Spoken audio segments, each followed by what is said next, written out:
नमस्कार। इस वीडियो में मैं आपके सामने नरेश मेहता की कविता वैष्णव यात्रा पर चर्चा करूंगा। वैष्णव यात्रा कविता नरेश मेहता की एक श्रेष्ठ कविता है।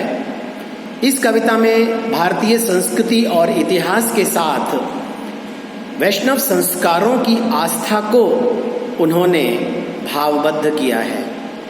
समस्त सृष्टि को नारायण से व्याप्त और उनका ही अधिवास मानने की आस्था, सभी पदार्थों में उस परमात्मा की व्याप्ति मानना और उसी परम सत्ता को सृष्टि का नियंता मानने का दृढ़ विश्वास रखना ही वैष्णव आस्था कहलाता है।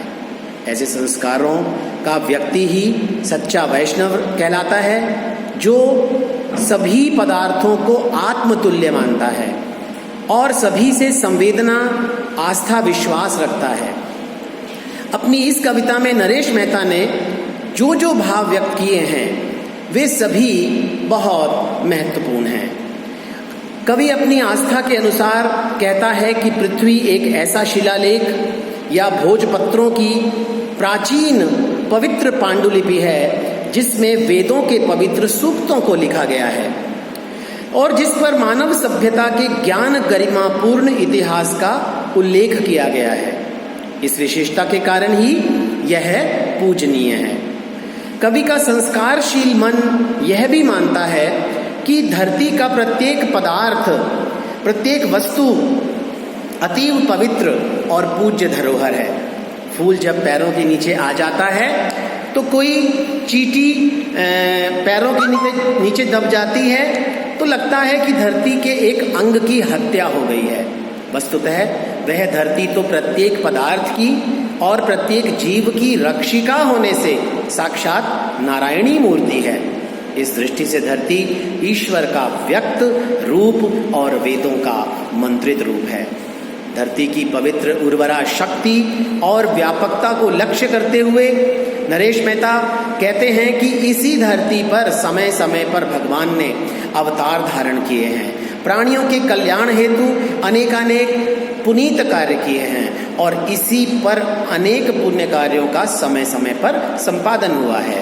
वेद मंत्रों, संहिताओं आदि का अवतरण भी इसी धरती पर हुआ है। सभी दिशाओं और सभी सागरों से परिवृत्त यह धरती जीवन यज्ञ की संपादिका, अव्यक्त परमात्मा के रहस्यों की ज्ञापिका और साक्षात मंत्र देवता है। इसका साक्षात्कार होने पर समस्त सृष्टि का ज्ञान हो जाता है। प्रस्तुत कविता में नरेश मेहता ने अपने वैष्णव संस्कारों के अनुसार यह भाव व्यक्त किया है कि इस आकाश से भी ऊपर जो दूसरा एक आकाश है, जो अखिल ब्रह्मांड है, उसमें कोई आदित्य वृक्ष है, सूर्य के रूप में कोई ज्योति पुंज है।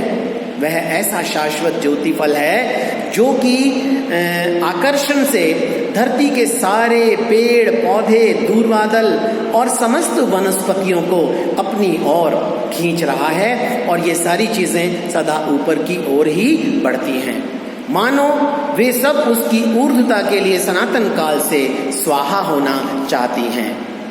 कवि अपनी इस कविता में यह भी कहते हैं कि इस सृष्टि में जितने भी नक्षत्र, तारे और ग्रह उपग्रह हैं वे सब ब्रह्मांड की ज्योति से आकृष्ट हैं। सूर्य का अनुसरण करने वाली सारी औषधियां सूर्य की तरह उसी ज्योति स्वरूप सत्ता की परिक्रमा करती हैं।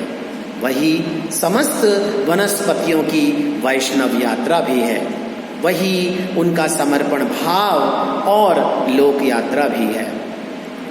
नरेश मेहता इस कविता में पृथ्वी के गर्भ में जैसे अग्नि और जल तत्व अदृश्य रहकर भी दृश्य बन जाता है, वैसे ही सृष्टि में परम तत्व की सत्ता रहती है, ऐसे भाव अभिव्यक्त करते हैं। जब इस सृष्टि का साक्षात्कार हो जाता है तब सामान्य व्यवहारिक भाषा का कोई महत्व या उपयोग नहीं रह पाता है। तब भाषाहीनता का प्रसार और भावात्मकता का आधिक्य हो जाता है ऐसी दशा में आस्तिकता का जो उत्कर्ष बढ़ता है उसकी परिभाषा नहीं दी जा सकती, उसके स्वरूप का निर्वचन नहीं किया जा सकता। जैसे धूप का प्रसार होता है वैसे ही अव्यक्त भावना का प्रसार होता है। मानव कल्याण का मार्ग भी इसी से निर्मित होता है। इस कारण भी वैष्णव यात्रा का अपरिमित महत्व है।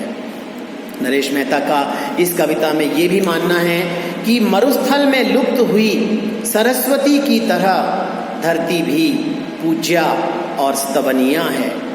लोग आत्मिक कल्याण के लिए गायत्री मंत्र का जाप करते हैं, विभिन्न प्रकार की पूजा उपासना करते हैं, तो यह धरती भी उस मंत्र की एक कारिका है, या कहें कि एक पवित्र अक्षर है, या ऐसी अभीप्सित प्रार्थना है कि जिससे विराट पुरुष का स्तवन किया जा सकता है।